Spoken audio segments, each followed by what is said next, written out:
চলেছি এখন সিটি প্যালেসের দিকে। তো জয়পুরে যতগুলো সাইট সিইং পয়েন্টস আছে আর কি, সবগুলো কিন্তু একদিনের মধ্যে কমপ্লিট করা সম্ভব নয়। হাতে 2 দিন পেয়ে গেলে একদম রিল্যাক্সলি ঘোরা যায়, তাও কিন্তু আমরা বেশ ভালো ঘুরছি। তো এই সিটি প্যালেসের টিকিট প্রাইস অ্যাডাল্টদের জন্য 300 টাকা আর স্টুডেন্টদের হচ্ছে 150 টাকা মাত্র। শহরও গোলাপি, গাড়িটাও গোলাপি রং করে দিয়েছে, কি সুন্দর লাগছে দেখো গাড়িটাকে। প্রথমে না টিকিটের প্রাইসটা একটুখানি বেশিই লেগেছে, ভাবছিলাম ঢুকবোই না, বাঙ্কুর জোড়াজোড়িতে মেনলি ঢুকেছি আর কি। এখন ভিতরটায় ঢোকার পরে ভাবলাম যে না এলে কিন্তু সত্যিই মিস করতাম, ভীষণ সুন্দর সব কিছুই। প্রথমেই ঢুকে গেলাম মুবারক মহলে। মুবারক কথার মানে হচ্ছে অ্যাকচুয়ালি কনগ্র্যাচুলেট করা বা ওয়েলকাম করা আর কি, যেখানে রাজামশাই আর কি তার অতিথিদের বা বিদেশিদের বলা যেতে পারে স্বাগত জানাতেন। তো এই বিল্ডিংটা বাইরে থেকে মানে যে দিক থেকেই তাকাও না কেন সিমেট্রিক্যাল দেখতে লাগে। ভিতরে রাজামশাই এবং তার পরিবারের মানুষজনের আর কি পোশাক, শাড়ি, জুতো, পাগড়ি সবকিছুই রয়েছে, এমনকি জারদৌসি কার্পেটও রয়েছে। সবগুলোই খুব সুন্দর দেখতে লেগেছে আমার।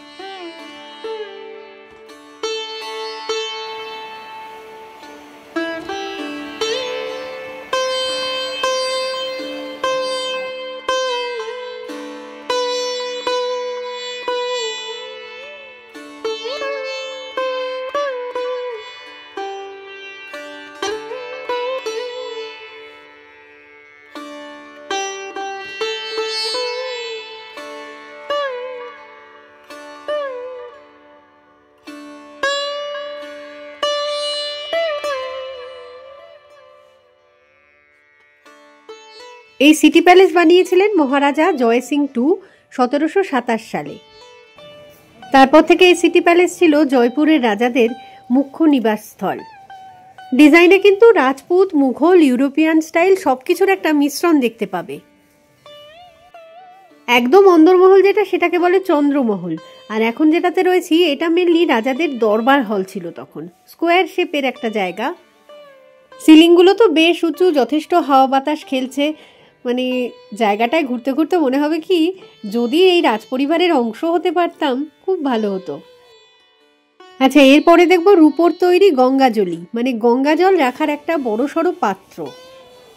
সংখ্যা এগুলো কিন্তু 2টো আছে, 2000 লিটার প্রায় জল স্টোর করতে পারে। 1902-তে রাজা মাধো সিং এটা বানিয়েছিলেন গঙ্গা জলকে স্টোর করে রাখবেন আর ইংল্যান্ডে যাতে নিয়ে যেতে পারেন কিং এডওয়ার্ড 7-এর রাজ্যাভিষেকের জন্য। এই ধরনের পুরনো সব বিল্ডিংগুলো দেখলেই আমার মনে হয় কি প্রতিটা জানলা দরজা, প্রতিটা দেওয়াল যেন কোনো ইতিহাসের গল্প শোনাতে চাইছে। হতে পারে সেটা যুদ্ধ জয়ের গল্প, আভিজাত্যের গল্প, ঐতিহ্যের গল্প, বঞ্চনার গল্প কিংবা শত্রুপক্ষের বিরোধিতার গল্প।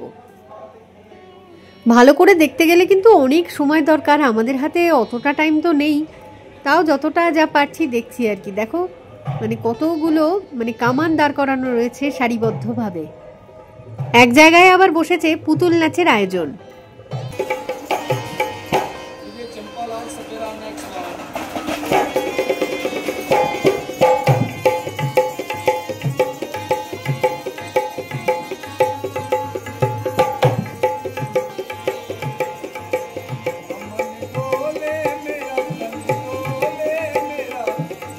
এই সিটি প্যালেসের আগে যখন হাওয়া মহলে গেলাম সেখানেও দেখলাম এরকম এক জায়গায় পুতুল নাচের আয়োজন বসেছে। তো দেখতে বেশ ভালোই লাগছে, তবে দেখে তো আর চুপচাপ চলে আসা যায় না, তাই না? কিছু না কিছু একটুখানি তো চার্জ দিয়েই আসতে হয়। এরপরে যে মিউজিয়ামটায় আমরা এলাম সেটা যে কি অসাধারণ অপূর্ব কি বলবো, পুরো মনে হচ্ছে ঝকমক করছে সবকিছু। তবে ভিডিও করাতে কিন্তু একটুখানি অসুবিধা রয়েছে, ভিডিও শুরু করে দিয়েছিলাম, তারপর একটু বারণ করছে দেখে স্টিল ফটো নেওয়াই শুরু করলাম।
আচ্ছা, এবারে আমরা যে মহলটাতে ঢুকছি সেটার নাম হচ্ছে প্রীতম নিবাস চক।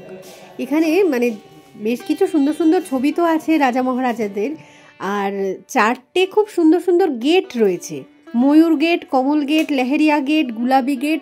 রীতিমতো মানে সেলফি তোলা বা ফটো তোলার জন্যই যেন এগুলো রয়েছে, এত সুন্দর।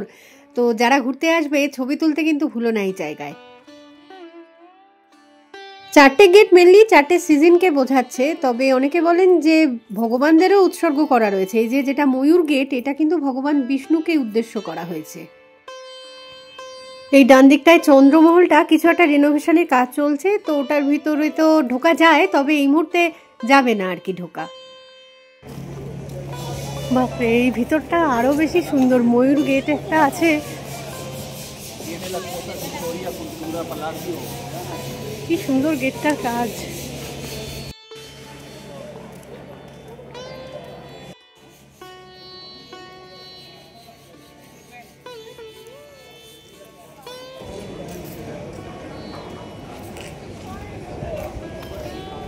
অনেকক্ষণ হয়েছে, এবারে বেরিয়ে যাব। আর পেরে উঠছি না, এত বেশি হাঁটাহাঁটি হয়েছে না, পা ব্যথা করছে রীতিমতো আমার। কিন্তু জিনিসটা খুব সুন্দর। এটা মিউজিয়াম মতন আছে আর কি, ওটাতে জাস্ট ভিডিওগ্রাফি করতে দিল না, বাকি সবই তো অ্যালাউ করেছে। আমি ইউটিউবের যে ভিডিওগুলো দেখেছিলাম তাতে অধিকাংশ ইউটিউবারকে দেখেছি যে এই জায়গাটা স্কিপই করে যায়, কারণ হচ্ছে ভিতরটার মিউজিয়ামে ছবি তুলতে দেয় না, সেটাই মেন কারণ আর কি। তো আমিও প্রথমে ওই যে আসবো কি আসবো না দোনামোনা করছিলাম। যাই হোক, এসে ভালোই করেছি। এখন মনে হচ্ছে কি সুন্দর, দেখো জায়গাটা। হাতে সময় থাকলে অবশ্যই দেখা উচিত, হাতে এখন সময় না থাকলে কিছু করার নেই। যাদের টোটাল একটা ট্যুর রয়েছে তারা উদয়পুরে যখন যাবে সেখানেও কিন্তু একটা এরকম সিটি প্যালেস পাবে, সেটাও দেখে নিতে পারো যদি এটা মিস করে যাও।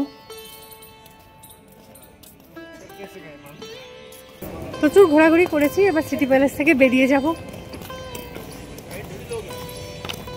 কোথায় এবার বাঙ্কুর বাবা গাড়ি নিয়ে বসে আছে, যাই সেখানে, গাড়ি সারানোর জায়গায়। কতক্ষণে গাড়ি ঠিক হবে, আবার হোটেলের দিকে যেতে। আজকে আর মনে হচ্ছে না কোনো জায়গায় ঘোরা বেড়ানো কিছু যাবে, কারণ গাড়ি সারাতে কতক্ষণ লাগবে সেটা তো জানি না। গাড়িতে এসে বসা মাত্রই বাঙ্কুর বাবা কোন দোকান থেকে কুলচা এনে দিল, তো আমরা খাই সেগুলো। তার সাথে খাওয়ার পরে দিল হচ্ছে এটার মধ্যে ব্যানানা কাস্টার্ড টাইপের কিছু রয়েছে, অসম্ভব ভালো খেতে, খুব মিষ্টি, দারুণ সুন্দর। ভাগ্যিস অটোতে টোটোতে ওই জায়গাগুলো দেখে নিয়েছিলাম, নয়তো আমাদের যে কি হতো আজকে। গাড়ি এখনও গ্যারেজে রয়েছে, প্রচুর কাজকর্ম চলছে গাড়িতে। রেডিয়েটার পাইপটা অনেক দিনই ফাটা ছিল, তার সাথে এই এখন রিসেন্ট যেটা হয়েছিল সাইলেন্সার পাইপটা ফেটে গিয়ে ওটার ওয়েল্ডিংয়ের কাজ চলছে এখন। দুপুর গড়িয়ে, বিকেল গড়িয়ে, সন্ধে গড়িয়ে, এখন প্রায় রাত আর কি, তাও গ্যারেজেই দাঁড়িয়ে আছি। আশেপাশের বাড়িঘরের লোকজনেরা না ভীষণ ভালো, আমাদের আবার চা খাওয়ালো তারা, খুব ভালো ব্যবহার প্রত্যেকের। গাড়ির সমস্ত কাজ একদম কমপ্লিট হয়েছে, এখন গাড়িটাকে একবার ধুয়ে দিচ্ছে, তারপরে আমরা নিয়ে যেতে পারবো হোটেল অবধি। আর তো আশা করা যায় কোনো প্রবলেম হবে না।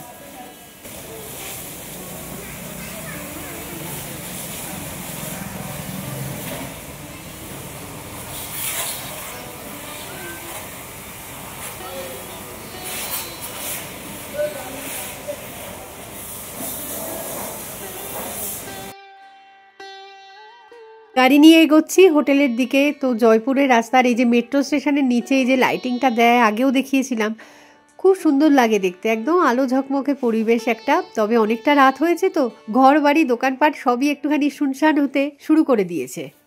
দেখা যাক যে জায়গাগুলো বাকি রয়েছে দেখা আর কি, আমাদের কাল সকালবেলায় যদি পারি সেগুলো কমপ্লিট করে নিয়ে তবে আমরা আজমেরের দিকে রওনা দেব। যদি কাল সকালে ঘুম থেকে উঠতে দেরি হয়ে যায়, কালকে আর কিছু দেখা হবে না, তাহলে ফেরার সময় দেখে নেবো। মানে জয়পুর তো আমরা যখন ফিরছি সে সময়ও একবার দাঁড়াতে হবে, তাই না? ট্যুরের হচ্ছে 5 নাম্বার দিন, তো সুন্দর ঘোরা হচ্ছে, কিন্তু মাঝে মাঝে কিছু কিছু গাড়ি ঠাড়ি বিগড়েছে, তো সেগুলোকে তো ঠিক করা হয়েছে। জানি না আজকে হয়তো হোপফুলি সবটা ঠিকঠাকই চলবে, তবে ঘোরা কিন্তু দারুণ হচ্ছে। মানে ওই গাড়ির ঝামেলাটুকুনি বাদ দিলে আপাতত ঘোরা দারুণ হয়েছে। সব স্পটই মোটামুটি কভার করা আছে, 1-2টো যা ছাড়ছি। আসার সময় আমরা হয়তো আবার একবার করে এই জায়গাগুলোতে দাঁড়াবো, কারণ হচ্ছে একটানা শিলং অবধি তো ওইভাবে যাওয়া যাবে না, এই জায়গাগুলোতেই আবার দাঁড়াতে দাঁড়াতে যেতে হবে, তখন না হয় বাকিটা দেখে নেব। হোটেলের সামনের রাস্তায় আর কি গাড়ি পার্ক করা ছিল, পার্কিং স্পেস ভিতরে কিছু ছিল না এখানে। হোটেল থেকে বেরিয়ে রাস্তাতেই একটা দোকানে পরোটা আর তরকারি নিয়ে নিয়েছি। খাওয়া দাওয়া সেরে এগোনো সামনের দিকে। এবার হোটেলটা ভালোই ছিল বেশ, তো ভালো করে স্নান টান করে সবাই মিলে বেরোলাম, একদম ফ্রেশ, প্রচুর এনার্জি। এখন ইচ্ছে করছে জয়পুরের বাকি সাইট সিইংটাও কমপ্লিট করে নিই, তার সাথে আজমের পুষ্কর অবধি চলে যাব আজকে। তার বেশি এগোতে পারবো না হয়তো বা পুষ্করে গিয়ে রাতের বেলায় স্টে করে যাব। তো হাওয়া মহলের সামনে একটুখানি দাঁড়ালাম, এসে খালি খালি পেয়েছি এখন। হাওয়া মহলের সামনে সকাল সকাল চলে এলাম, 2-4টে ফটো তুলে নিয়ে আবার এগোবো আজকে আজমেরের দিকে। আমরা এখন যে জায়গাটা দেখতে যাচ্ছি সেটার নাম হচ্ছে পত্রিকা গেট। খুব একটা পুরনো নয় জিনিসটা, 2020 সালে এটা তৈরি করা হয়েছিল। তো আরও কয়েকটা জায়গা বাকি রয়ে গেল, যেমন হচ্ছে অ্যালবার্ট মিউজিয়াম, সামনেই আসছে, সেটা দূর থেকেই দেখতে পাওয়া যাচ্ছে, কি সুন্দর দেখতে। তবে এটা যখন আমরা আবার ব্যাক করব, সব পুরো রাজস্থান ট্যুর কমপ্লিট করে, তখন এটা দেখব, এখন নয়। সামনেই আসছে বিড়লা মন্দির, মার্বেল পাথরে তৈরি, খুব সুন্দর। ভিতরে তো ঢোকাই যায়, তবে আমরা ঢুকছি না। আর ভিতরে ঢুকলে কিন্তু ছবি তুলতে দেয় না, এটা বলে রাখলাম। আর পাশ দিয়ে উকিঝুঁকি দিচ্ছে মতি ডোংরি ফোর্ট, ওটারও ভিতরে ঢোকা যায় না, দূর থেকে ছবি তুলে নিতে হয়। জয়পুরের হোটেলটা আমাদের থেকে 1000 টাকা এক্সট্রা চার্জ নিল, মানে পেটদের জন্য। booking.com কিন্তু পেট ফ্রেন্ডলি হোটেল বলেই এটাকে আমরা চুজ করেছিলাম। তো আগে থেকে বলেও নি যে এরকম কোনো চার্জ নেবে, দুম করে এই চার্জটা বেরোনোর সময় চেয়ে বসলো। booking.com-এ হোটেল খোঁজার সময় প্রথমেই দিয়ে দিই যে পেট ফ্রেন্ডলি হতে হবে, কার পার্কিং স্পেস থাকতে হবে, সেই হোটেলই চুজ করব। তো এখন যদি আগে থেকে এরকম বলে দিত পেটের জন্য কোনো আলাদা চার্জ নেবে, তাহলে হয়তো এই হোটেল চুজই করতাম না। আর কার পার্কিং স্পেসও তো প্রপার এখানে এই হোটেলটার মধ্যে ছিল না, 2 রাত গাড়ি তো রাস্তাতেই দাঁড় করানো ছিল। তো যাই হোক, ওসব কথা চিন্তা করে আর তো কোনো লাভ নেই। সামনেই দেখা যাচ্ছে পত্রিকা গেট, তো নামবো এবার। গাড়ির জানলা দিয়ে দেখতে পেলাম একটা সুন্দর গেট, এটাকে বলে গেটওয়ে অফ রাজস্থান বা তোরণ দুয়ারও বলে। তো কি সুন্দর দেখো, রোমান কলোজিয়াম টাইপের অনেকটা। এই যে এটাই হচ্ছে পত্রিকা গেট। 8 সেপ্টেম্বর 2020-তে এটা ইনগরেশন হয়েছিল। তো সপ্তাহের মধ্যে 7 দিন আর দিনের মধ্যে 24 ঘন্টায় কিন্তু এটা ওপেন থাকে, মানে ট্যুরিস্টরা যখনই ইচ্ছে তখন এখানে চলে আসতে পারে জায়গাটা, জিনিসটা আর কি দেখার জন্য। পত্রিকা গেট উঁচু হচ্ছে 110 ফিট আর চওড়াই হচ্ছে 80 ফুট। জয়পুর এয়ারপোর্ট থেকে ডিস্টেন্স ওই মাত্র 1-2 কিলোমিটার হবে এটার। এন্ট্রি ফি কিছুই নেই, দিনে এলে তো ভালো লাগবেই, রাতে এলে আরো ভালো লাগবে, কারণ তখন লাইটিং থাকে। এই যে হ্যান্ড পেন্টিং গুলো করা আছে, এগুলো এক কথায় অসাধারণ। পত্রিকা গেটে বলে 9 ধরনের আর্চেস আছে, মানে এই যে আমরা সিটি প্যালেস গেলাম, হাওয়া মহল গেলাম, সেখানে যত ধরনের মানে রাজস্থানী আর্কিটেকচারগুলো দেখলাম, সবগুলোর ছাপ কিন্তু এই একটা জায়গার মধ্যে পেয়ে যাবে। যেমন পেইন্টিংগুলো ডিফারেন্ট টাইপস অফ সব জায়গায় রয়েছে আর কি, রাজস্থানে যেগুলো সব ভীষণই ফেমাস আর কি, ট্যুরিস্টরাও পছন্দ করে, সারা ভারতের লোকজন একদম মুগ্ধ হয়ে দেখে যেগুলো। তো সেই জিনিসগুলো সবটাই এই একটা গেটের মধ্যে পেয়ে যাওয়া যাবে। যত রকমের ঝাড়খা আছে সেগুলোও পাবে এখানে। আর বুঝতেই হয়তো পারছো, এই জায়গা যারা সেলফি তুলতে পছন্দ করে তাদের জন্য তো একদম আদর্শ। সকাল থেকে এখানে প্রচুর টুরিস্টের ভিড়, সবাই সেলফি তুলছে। নাচ হচ্ছে দেখ, কিছু নকইনি।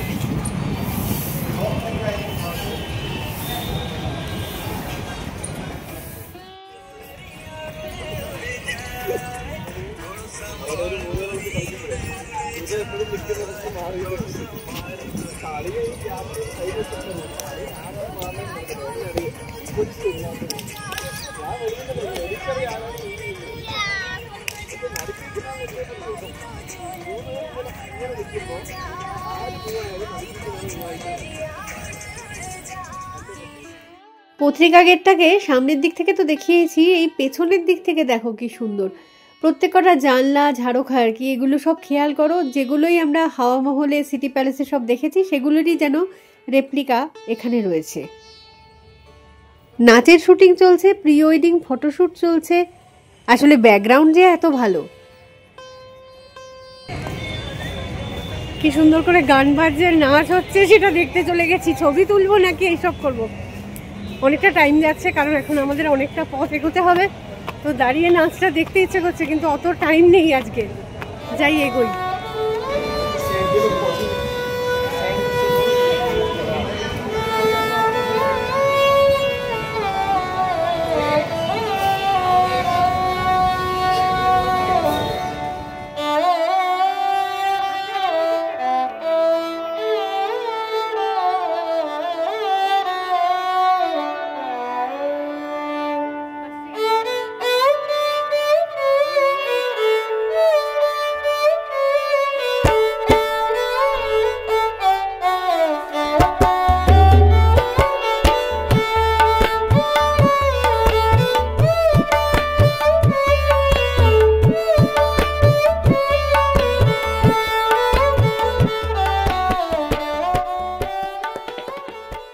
চা গুড। আজকে বোধহয় প্রথম চা খাচ্ছি। হোটেলে যা খেয়েছিলাম চিনি দেওয়া, চিনি ছাড়া। এটাও কি চিনি ছাড়া? ঠিক আছে ঠিক আছে। ফাইনালি আমরা জয়পুর থেকে স্টার্ট করে দিলাম আজমের যাব বলে। তো 131 কিলোমিটার দেখাচ্ছে গুগল, টাইম লাগবে 2 ঘন্টা মতন। তো দেখা যাক, এগোতে থাকি।